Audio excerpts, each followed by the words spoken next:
साथियों नमस्कार, स्वागत है आप सभी का। आज हम लोग सॉल्व करने वाले हैं टेस्ट नंबर 51 और इसमें हम लोग पॉलिटी और ज्योग्राफी से संबंधित प्रश्नों पर चर्चा करेंगे। तो चलिए शुरू करते हैं। इसमें पहला क्वेश्चन दिया है, निम्नलिखित में से कौन अपने पद की शपथ नहीं लेता। ऑप्शन दिया है राष्ट्रपति, उपराष्ट्रपति, प्रधानमंत्री या लोकसभा स्पीकर। तो इसका सही उत्तर है लोकसभा स्पीकर। लोकसभा स्पीकर यानी कि अध्यक्ष और उपाध्यक्ष, ये दोनों अपने पद की शपथ नहीं लेते हैं बल्कि संसद के सदस्य के रूप में शपथ लेते हैं।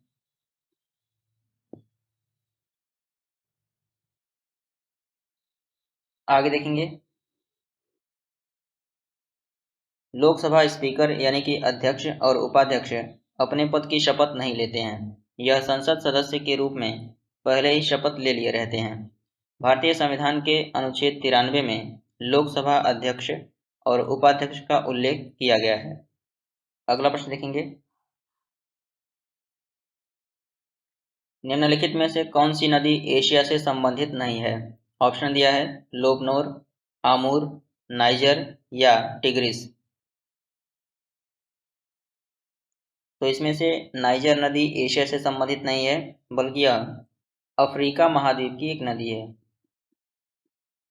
और अफ्रीका महाद्वीप में ये पश्चिमी अफ्रीका में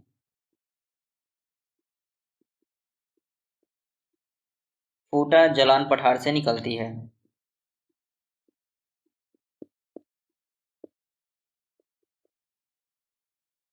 और यह गिनी की खाड़ी में जाकर गिरती है। लोबनोर नदी चीन की एक नदी है। आमूर नदी रूस के सुदूर पूर्वी क्षेत्र और पूर्वोत्तर चीन के मध्य सीमा का निर्माण करती है और टिग्रिस नदी इराक में प्रवाहित होने वाली एक नदी है। आगे देखेंगे, नाइजर नदी पश्चिमी अफ्रीका में स्थित फूटा जलान पठार से निकलकर गिनी की खाड़ी में मिल जाती है। यह एशिया से संबंधित न होकर अफ्रीका से संबंधित है। अगला प्रश्न देखेंगे, राज्य विधान परिषद के विषय में कौन सा कथन सत्य नहीं है। ऑप्शन दिया है इसका कार्यकाल 6 वर्ष है, यह एक अस्थायी सदन है, 1/6 सदस्य राज्यपाल द्वारा मनोनीत होते हैं और राज्यपाल सदन का सभापति होता है।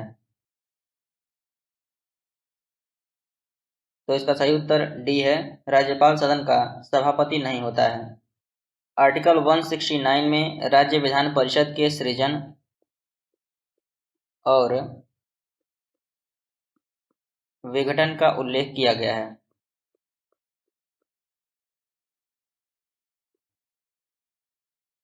इसका कार्यकाल 6 वर्ष का होता है, ये सत्य है, और यह एक अस्थायी सदन है। जिस प्रकार केंद्र में राज्यसभा अस्थायी सदन होता है, उसी प्रकार राज्यों में विधान परिषद अस्थायी सदन होता है। इसमें 1/6 सदस्य राज्यपाल द्वारा मनोनीत किए जाते हैं, जो कि कला, साहित्य, विज्ञान, सहकारी आंदोलन तथा समाज सेवा से संबंधित व्यक्ति होते हैं। इसमें 1/3 सदस्य स्थानीय निकाय द्वारा चुने जाते हैं और पुनः 1/3 सदस्य राज्य की विधानसभाओं के सदस्यों द्वारा चुने जाते हैं। 1/12 सदस्य उन अध्यापकों द्वारा चुने जाते हैं जो राज्य के हायर सेकेंडरी स्कूलों या उसकी उच्च शिक्षा संस्थाओं अर्थात कॉलेजों में कम से कम 3 वर्ष तक पढ़ाने का कार्य कर रहे हों। और उसी प्रकार पुनः 1/12 सदस्य राज्य के उन निवासियों द्वारा चुने जाते हैं जो भारत के किसी विश्वविद्यालय से स्नातक हों या कम से कम 3 वर्ष पहले स्नातक की उपाधि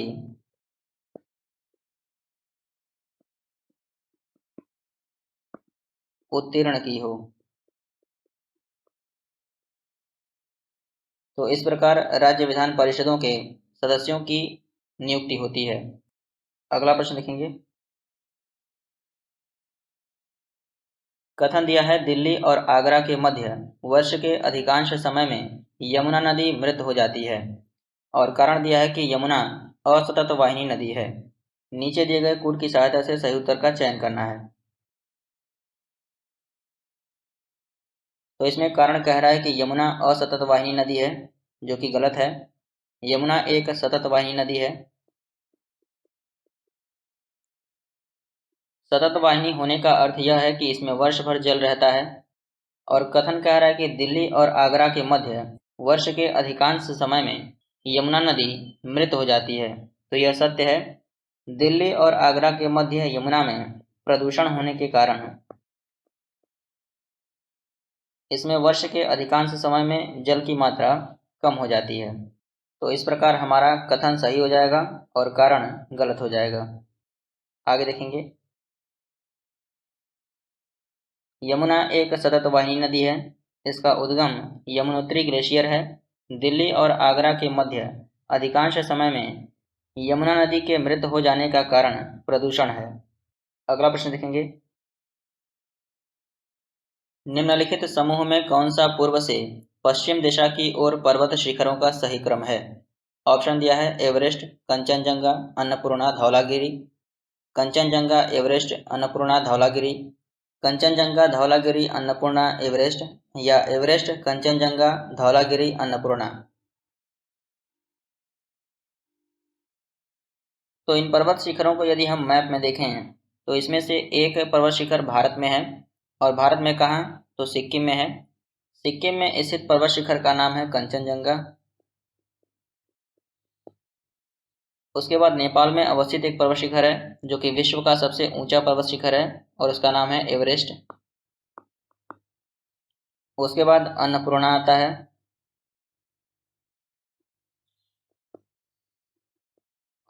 और अन्नपूर्णा के बाद धौलागिरी का नंबर आता है। तो इसमें सही उत्तर हमारा हो जाएगा बी।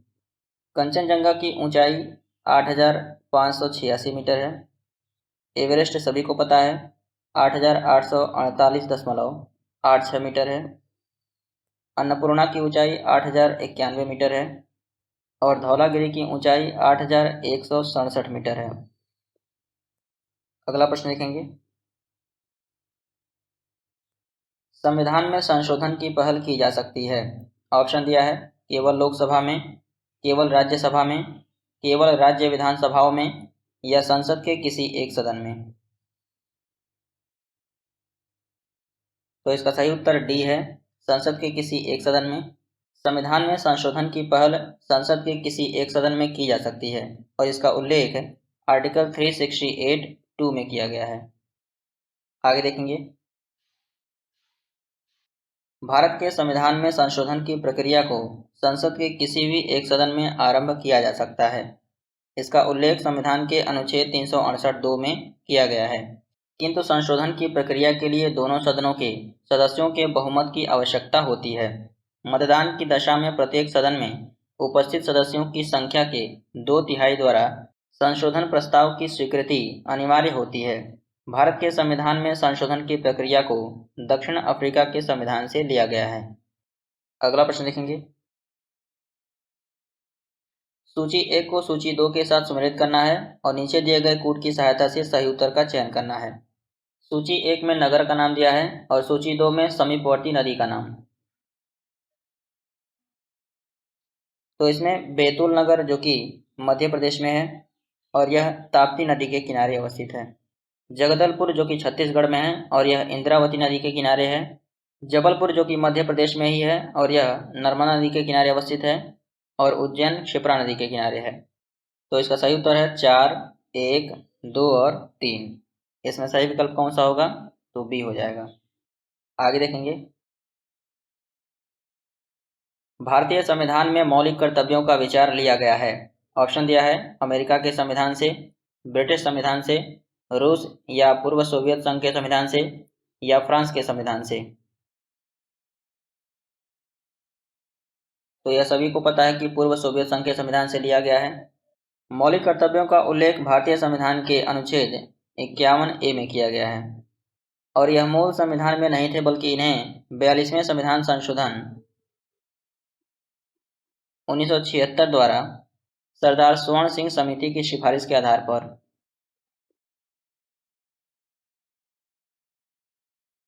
जोड़ा गया था। और कितना जोड़ा गया था? तो उस समय 10 जोड़ा गया था। किंतु 2002 में एक और संशोधन किया गया जो कि 86वां संविधान संशोधन था, और इसके द्वारा 11वां मौलिक कर्तव्य जोड़ा गया। आगे देखेंगे। पेगिंग एक लाभकारी प्रक्रिया है। ऑप्शन दिया है गन्ना में, शकरकंद में, मूंगफली में या इनमें से किसी में नहीं। तो इसका सही उत्तर मूंगफली है। मूंगफली का पौधा अगर आप लोगों ने देखा होगा तो मूंगफली के पौधे में जब पुष्प आ जाते हैं तो पुष्प आने के बाद उसके तने से जड़ की भांति रेशे निकलने लगते हैं, जो यह नीचे मुड़कर जमीन में आते हैं और इसी में मूंगफली निकलती है। जो यह तना निकलता है इसी को पेग कहा जाता है। आगे देखेंगे। पेगिंग मूंगफली की फसल में होने वाली एक लाभकारी प्रक्रिया है। इसमें परागण के बाद फूल के अवशेष भाग के आधार से पेग निकलकर जड़ की तरह नीचे की ओर मुड़कर जमीन के भीतर वृद्धि करता है। अगला प्रश्न देखेंगे। निम्नलिखित में कौन संसद का अनन्य भाग नहीं है? ऑप्शन दिया है राष्ट्रपति, उपराष्ट्रपति, लोकसभा या राज्यसभा। तो इसका सही उत्तर उपराष्ट्रपति है। संविधान में आर्टिकल 79 में लिखा हुआ है कि संघ के लिए एक संसद होगी जो कि राष्ट्रपति, राज्यसभा और लोकसभा से मिलकर बनेगी। आगे देखेंगे। भारत के संविधान के भाग 5 के अनुच्छेद 79 में उपबंधित है कि संघ के लिए एक संसद होगी जो राष्ट्रपति और राज्यसभा तथा लोकसभा से मिलकर बनेगी। अगला प्रश्न देखेंगे। निम्नलिखित देशों में से कौन भूमध्य रेखा पर अवस्थित है? पहला दिया है ब्रुनेई, दूसरा दिया है कोलंबिया, तीसरा दिया है केन्या और चौथा दिया है वेनेजुएला। नीचे दिए गए कूट की सहायता से सही उत्तर का चयन करना है। तो भूमध्य रेखा पर अवस्थित कुल देशों की संख्या 13 है।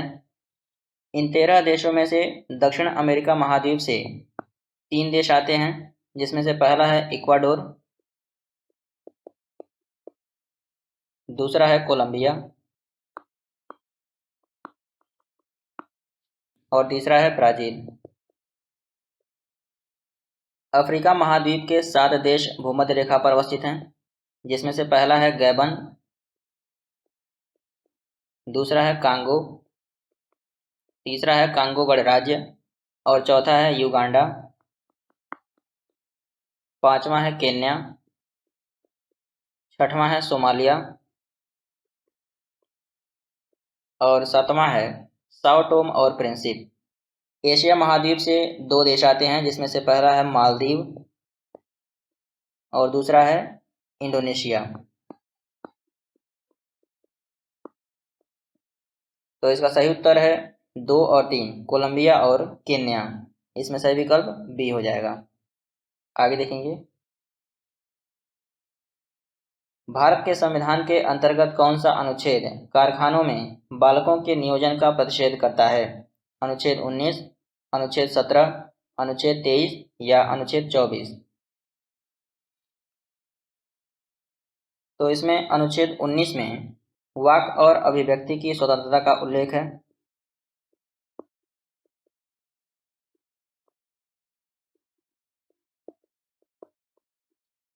अनुच्छेद 17 में अस्पृश्यता का अंत है।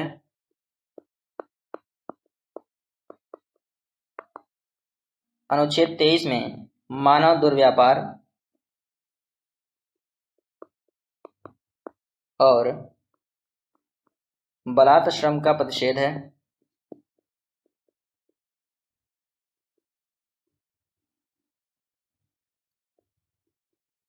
और अनुच्छेद 24 में 14 वर्ष से कम आयु के किसी भी बालक को किसी कारखाने या खान में काम करने के लिए प्रतिषेध किया गया है। तो इसका सही उत्तर हो जाएगा डी। आगे देखेंगे।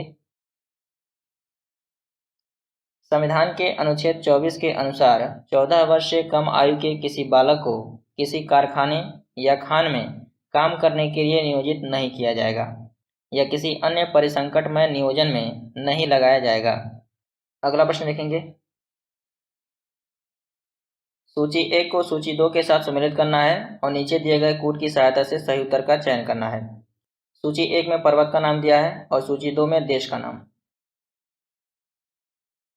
तो इसमें अलेघनी पर्वत संयुक्त राज्य अमेरिका में है, कैंटाब्रियन पर्वत स्पेन में है, एल्बुर्ज पर्वत ईरान में है और मैकेंजी पर्वत कनाडा में है।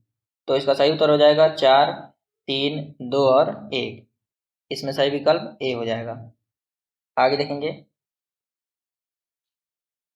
क्या संविधान के अंतर्गत भारतीय संघ के राज्य विदेशी ऋण सीधे लेने की शक्ति रखते हैं? ऑप्शन दिया है हाँ, नहीं, हाँ पर केवल अंतर्राष्ट्रीय संगठन से, हाँ पर केवल भारतीय रिजर्व बैंक की अनुमति से।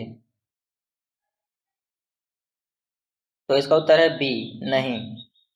आगे देखेंगे। संविधान के अनुच्छेद 293(1) के तहत राज्य की कार्यपालिका शक्ति का विस्तार उस राज्य की संचित निधि की प्रतिभूति पर ऐसी सीमाओं के भीतर यदि कोई हो जिन्हें ऐसे राज्य का विधानमंडल समय समय पर विधि द्वारा नियत करें, भारत के राज्य क्षेत्र के भीतर उधार लेने तक और ऐसी सीमाओं के भीतर प्रत्याभूति देने तक ही हैं। अतः स्पष्ट है कि संविधान के अंतर्गत भारतीय संघ के राज्य विदेशी ऋण को सीधे नहीं प्राप्त कर सकते हैं।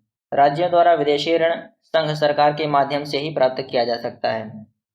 तो इसमें इतना ही था। मिलते हैं अगले वीडियो में, तब तक के लिए प्रैक्टिस करते रहिए। धन्यवाद।